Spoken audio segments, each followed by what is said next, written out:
Welcome back to DUBBZI Bricks for another episode of building the Tantive IV in Lego. And first of all, I have to say a massive thank you for the donations on the last video. First of all, we had €2 from PS Stein Plate, hope I pronounced that correctly, and also £16.36 via PayPal from Camilla Bowman. So thank you so much for those donations. The donations recently have blown me away, and it really is helping massively with building this Tantive IV. The amount of orders I've placed over the last couple of days is insane, and it is, yeah, every single penny has helped a massive amount. So I can't thank you guys enough for your continued support, and your generosity is just absolutely amazing. Now, in the update before last, somebody asked, could I put an X-Wing next to the build so you get an idea of the sheer size of it? And I did say I would do it in the last video, but I totally forgot until the end of the video, and then it was quite hard to fit it in. So here it is on top of the Tantive IV, just to give you an idea of the size. And I know it's not a New Hope version of the X-Wing, the Red 5 one, however, you get an idea of the size there. Now, in regards to this build, I worked out today that I think I've got about 37 or 38 working days to get this beast completed. And the amount of time it took me over the last couple of days just to do the greebling on those sections there, it is quite concerning as to getting it all sorted. But I'm pretty confident that we will do so. The biggest thing is getting those orders in from lego.com. I'm hoping that they get sent out very quickly, and then we can get that all sorted. Things like the paneling on here will be quite a quick job, I think. So yeah, that's what we're hoping is going to be the case. There are still so many parts that I can work on in the interim. I can make the removable panel ready to go on there just without the actual hull part on there. That's one way I can work on. I've still got to design the radar, still got to do the bit on the bottom here. I need to work out how I'm going to cover the end panels just here, and we've still got all of this part here to do. The top, yeah, you can see the list is endless. But one part that I really do need to crack on with, and it's very important to crack on with sort of like now, which is what we will be doing in this update, is the cockpit section. I keep putting this off because I think I'm a little bit overwhelmed by it. There's certain parts of it that I am struggling in my head with how I'm going to go about doing it. So yeah, that's what I'm going to be concentrating on in this update. There's that bit, there's the underneath here, and then there's the side panels. And I think with the side panels, the reason they're causing me a little bit more trouble than, say, the panel at the back there is that it gets wider as you come along, as I've shown in the previous video. So yeah, hopefully we'll come up with a solution for that and get that cockpit section all finished and tidied up once and for all. What I think I'm going to do is, I did a spreadsheet the other day for the parts I need. I think I need to do a similar spreadsheet with a diary, sort of like saying, right, I need to get this completed by such and such a date, and so on. One thing I also want to do, and I haven't asked Mrs. DUBBZI Bricks how she feels about this yet, is move certain parts of this into the house. The reason being is it's a lot easier for me to get things in and out of the house through French doors than it is in and out of a small door in the Lego room. And if we're moving this, anything breaks, at least then I know I've got time to fix it. So I think that certainly this section here, I will try and get that moved as soon as possible. But anyway, that's enough talking. Let's move the bits around on the table, get a workspace, and let's start looking at that cockpit. And this is about 6 hours work, believe it or not, just doing this top panel here. I had to change so many elements of it, or so many designs of it, to get it to look how it's looking at the moment. Now, there will be some greebling to go on, which I'm hoping is going to cover up some of the gaps and also do away with any sort of like untidiness with it and take your focus away from the joints on there. But I've even had to have studs on the end here by adding an additional snot brick to it, just to give it that little bit more strength. But yeah, finally happy with the cone shape on the top there. Now I need to do is replicate it on the other side and then do the same on the bottom.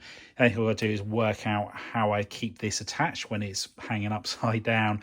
And also there's quite a few ball joints connecting these two to get it exactly where it needs to be. So once again, I need to just hope that the weight of the panels, they don't make the ball joints move over time. But anyway, let's turn our attention over to the other side, get that sorted first of all, and then we'll turn our attention to the bottom. And there we have the top panels all sorted. All I need to do is the finer little details that go onto those panels, but that's something I'm going to leave for another day. At the moment, I just want to get all of the paneling sorted on the cockpit section, just so I know that I've got all the pieces that I need. Things like the details that will go over the top, I know for a fact that I have got what I need to do those. So yeah, we'll just worry about that later on. But now we've done the top panels, let's turn our attention down to the bottom ones. And this bottom panel, frustration wise, on a scale to 10, I'd probably give this about a 12. It is annoying me at no end. It's so frustrating. I'm trying to get it into this section here, it's okay, but you then have to attach this front part on as well, and it's just so difficult to do it. Trying to clip everything in, things overlap, and these parts get in the way. I've tried to make these as strong as possible connected to that, which means I can't really take them off and put them back on. So yeah, it is really, really frustrating at the moment, and I'm just trying to think if there's a better way of me doing this. And one thing I am currently considering doing is actually making the bottom half of this circle here, take that off and build it into this. Then when I slide the whole section in together, it'll be this part here which will hold it all in place. And I think that's possibly going to be the best way for me to do it, because at the moment I've probably spent about 2 hours trying to get this in here. It falls apart, try again, it falls apart, and then it won't align properly, although I know it does align because of the way I've built it. But just trying to get it to align properly up here is proving so difficult. The other thing as well that'd be really good is if I could find a way so these panels don't actually move, so they are fixed in place. But because I've used the ball joint pieces, it's really hard because there's a lot of maneuverability on them. So yeah, we just got to try and find some solutions to these problems without pulling the rest of my hair out, because at the moment it is that bad. But hey ho, these things are sent to try us, and I'm sure once we got it done, the relief and the satisfaction when you get out of it is going to be well worthwhile. And here we have the panels on the top and the bottom, and I have to say it's such a relief to have those on there. 2 days it's taken me to get to this stage, and when I think that probably 90% of it, if not more, was already built up, it was just trying to tweak the design and get it working. And then obviously I had to modify the technique in here as well. And yeah, a lot of work gone into this, a lot of time spent on this, which I didn't anticipate spending on. So a little bit behind on the schedule compared to how I'd like to be. Now we still got to do the panels that go on the back here, and I'm gonna have to use those technique points in there for the connection. Originally there was a plate attached to the removable section on the bottom. However, I wanted to strengthen the end panels, which meant the bricks came in a little bit further than before and the plates were getting in the way, so I had to remove those. So I now need to find another way of connecting. So yeah, the technique points will hopefully do the trick nicely. Now, what I'm going to work on next is the top of the cockpit just here. And originally I was going to have it as a removable section. However, due to the length of these, a couple of them are just coming over by a fraction, and it's going to be very hard to get it in, and I don't want to be knocking these all the time. Also, when this is at a convention, there's going to be barriers around it anyway, so it's going to be very hard for people to peer inside, and all you're going to see in there, you'll be able to see through the windscreen anyway. So I think it's probably better and safer for me to build that section up on there. We've still got to do the panels on here as well, and there are a couple of bits around here that I want to tweak as well. But yeah, it's nice to finally have those panels pretty much sorted, all bar the ones at the back.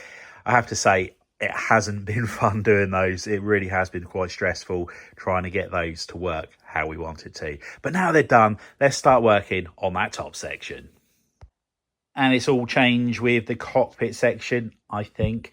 and that's in regards to, do I or do I not have it as a removable panel?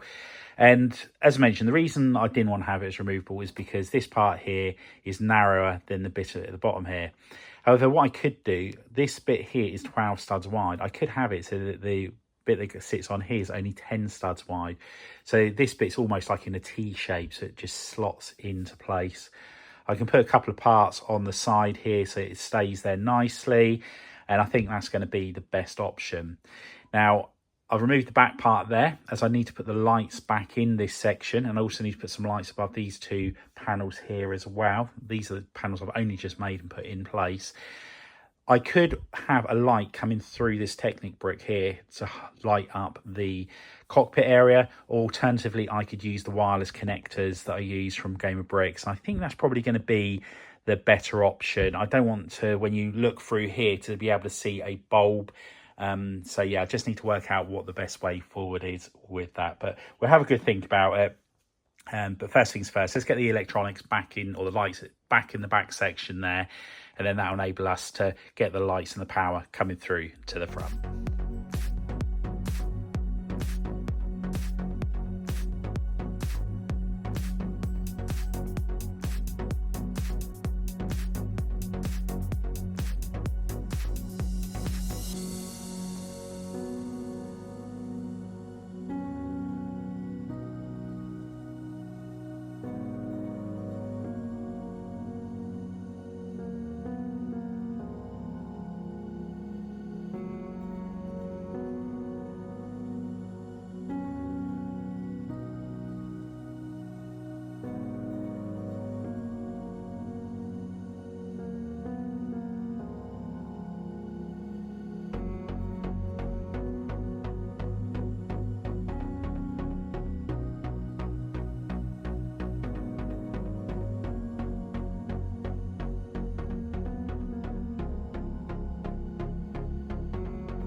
And here we have attempt number 1 for the panel that goes above the cockpit.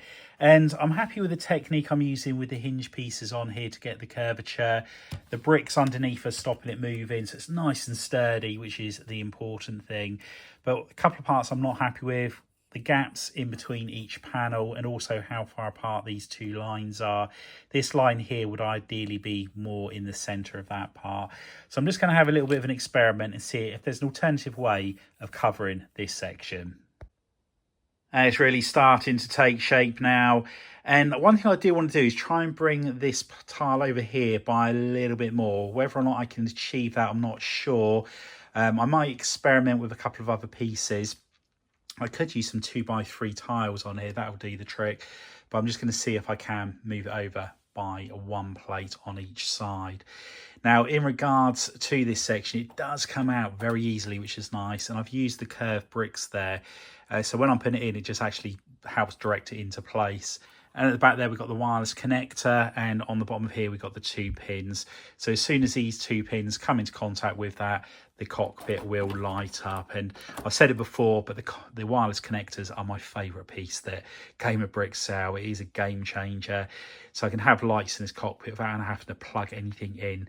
And I'll leave a link in the description to Gamer Bricks. They send the lights over to me for my mocks. I really do appreciate all their support. And remember, if you use the affiliate link or use the code DUBBZI when placing an order, you will get 20% off of your order. But let's see what we can do in regards to extending those sides out on there. And once we've done so, I'm going to make a start on covering that hole up at the front of the cockpit. And the cockpit's certainly starting to come together from the front, on the top at least anyway. And I've extended this down by a further 2 studs. I tried widening it, but it didn't quite work. It wasn't looking right, so I decided to stick with the original design. On the wings, on the panels just to the side here, I'm just bringing it back by 1 plate just to give me a little bit more room for building off of here. So what I want to do is, there's a couple of studs behind here, put a hinge piece, and then hopefully that will enable me to panel over this section just here. But it's quite the jigsaw trying to get this all sorted. I've added some white panels on the end here to tidy that up as well. I haven't started working on the end parts there. There are a few plates that I need, which I haven't actually got in my collection at the moment, but they are in that Lego order that has been posted. But anyway, let's carry on working on this section here and see if we can fill that hole up. And there we have the surround around the windscreen area, and it's so nice seeing the top of this coming together as it is. And at least now that I know the technique that I'm using on here, I'm going to be able to do the same on the bottom. So we're going to get that all sorted in the next update, as well as the rear section here, because at the moment it's not covered at all. But yeah, I'm really happy with how that has all come together. Now this has taken absolutely ages. It's taken a lot longer than I was expecting to take. But yeah, it's really nice to have that all looking as it is. But what we're going to do now, I'm going to put the mock all together so all 4 sections are in line, and see how it looks with the cockpit looking like this. And here we have the 4 sections of the Tantive IV all together, and it's so nice seeing the cockpit at this stage. The one part I've been dreading the most, and we're finally getting there. Now, these panels do need to be adjusted a little bit. I know they go closer together, but yeah, I just need to do a couple of little tweaks here and there. Got to do all of the details on the end there once again, following the change of the design of this. But the next tough challenge is going to be this part just here. And once we've got that part done, then I think the rest of the ship is going to be relatively plain sailing. The only other bit that I'm a little bit concerned about is towards the back here. There are some wing parts that come out, or some angles that come out, and I just need to make sure that I get those looking how they're supposed to be. But again, that's a problem for another day. But yeah, really happy with what we've managed to get done over the last few days on that cockpit section. And it's also nice to know that we've got all the parts on the way for doing all of the work down the rear of the ship. The fact that's been dispatched so quickly is such a relief. Now, in the next update, I would like to continue working on the cockpit section, so I'm going to do a little bit of work on that, possibly make a start on the sides. However, after spending so long doing these panels on the cockpit section here, it might pay me to take a step away from doing this sort of thing. I do need to do some more prototyping down this end. We need to work out how we're going to do the radar, for example, but also cover the ends here, just in case I need to order in more pieces. So I think the end of here will possibly be what we do next. Anyway, that's all I have time for. Hope you've enjoyed the update. If you have, please remember to give us a big thumbs up. If you haven't already done so, please consider subscribing to the channel and hit that notification bell so you don't miss any future content on the channel. And if you know anybody else you think could be interested in building the Tantive IV in Lego, if you could share the channel with them, it'd be much appreciated. Anyway, thanks for stopping by. Till the next time, bye for now.